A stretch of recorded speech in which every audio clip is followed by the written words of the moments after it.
Welcome back to CIA Declassified.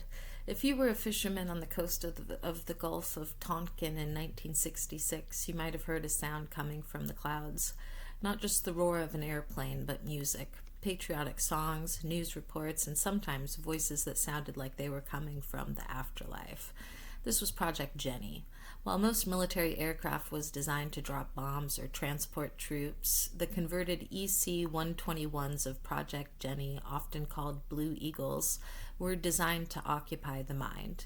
They were the world's first sophisticated psychological operations aircraft, turning a 116-foot plane into a high-powered transmitter that could override any local radio frequency in North Vietnam. To achieve signal dominance, the Project Jenny aircraft utilized a massive trailing wire antenna that could be extended thousands of feet behind the fuselage. This wire acted as a very low frequency transmitter capable of penetrating deep into the water to reach submerged submarines or through dense jungle canopies where standard radio waves would be absorbed. This technical feat required the pilots to maintain precise, shallow bank turns for hours on end to prevent the antenna from whipping or snapping under the immense aerodynamic drag.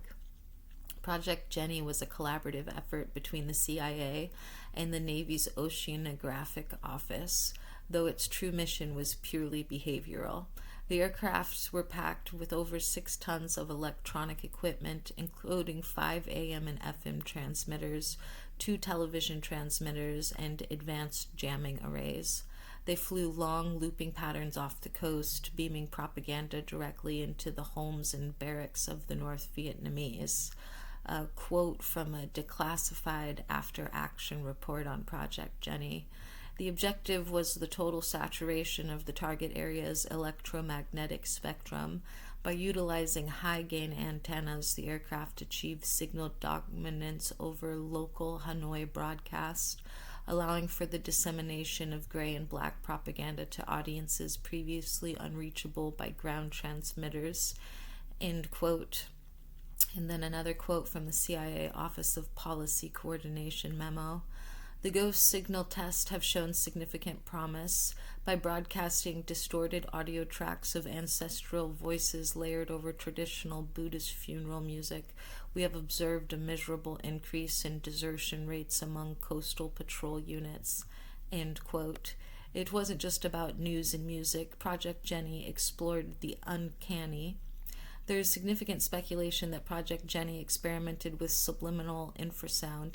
Historians theorize that the aircraft broadcast extremely low-frequency waves that were inaudible to the human ear, but capable of inducing feelings of intense dread, nausea, and panic in ground troops. The theory suggests the CIA was testing whether they could empty a village without firing a single shot, simply by making the environment feel haunted. Some researchers suggest that Project Jenny was a precursor to experiments in biophysical manipulation, speculating that the heavy electronic signatures emitted by the Blue Eagles were being monitored for their physiological effects on the aircraft's own crew. The theory posits that the CIA wanted to know if prolonged exposure to high-wattage radio waves could cause long-term neurological changes or cognitive softening, essentially turning the airwaves into a biological weapon.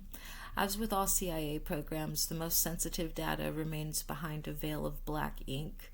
The most heavily redacted section of the Project Jenny files is the Orchid Annex. There is heavy speculation that the Orchid Annex details a deep fake audio prototype. The theory posits that the agency developed a way to intercept the radio communications of North Vietnamese commanders and, using early voice synthesis technology, broadcast fake orders in the commander's own voice. Speculation suggests this was used to lead platoons into ambushes or to order them to surrender to imaginary forces. Further speculation suggests the redactions cover the Wandering Soul interface, While the Wandering Soul tape, Operation Wandering Soul, is a known psychological warfare tool using eerie sounds, speculation suggests Project Jenny used a directed energy speaker system. This theory suggests the plane could aim a beam of sound so precise that only one specific person on the ground would hear it, making them believe they were experiencing a private, divine, or demonic visitation. Was Project Jenny a success? Operationally, it was a triumph of engineering. The Blue Eagles successfully maintained a 24-hour broadcast cycle in a hostile environment for years. Psychologically, the results were harder to quantify, but the North Vietnamese were frustrated enough by the voice from the sky to dedicate entire anti-aircraft batteries specifically to hunting the Jenny aircraft. A quote from Captain C.M. Hudson, USN, retired. We were essentially a flying target that refused to stop talking. The sheer volume of anti-aircraft fire directed at us confirmed that the enemy didn't just hate what we were saying, they were terrified of the fact that they couldn't shut us up. End quote.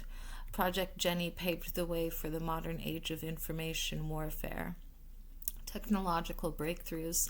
High-altitude power management. The project developed the first systems capable of powering massive radio transmitters from an aircraft's engines without causing electrical interference with the flight instruments.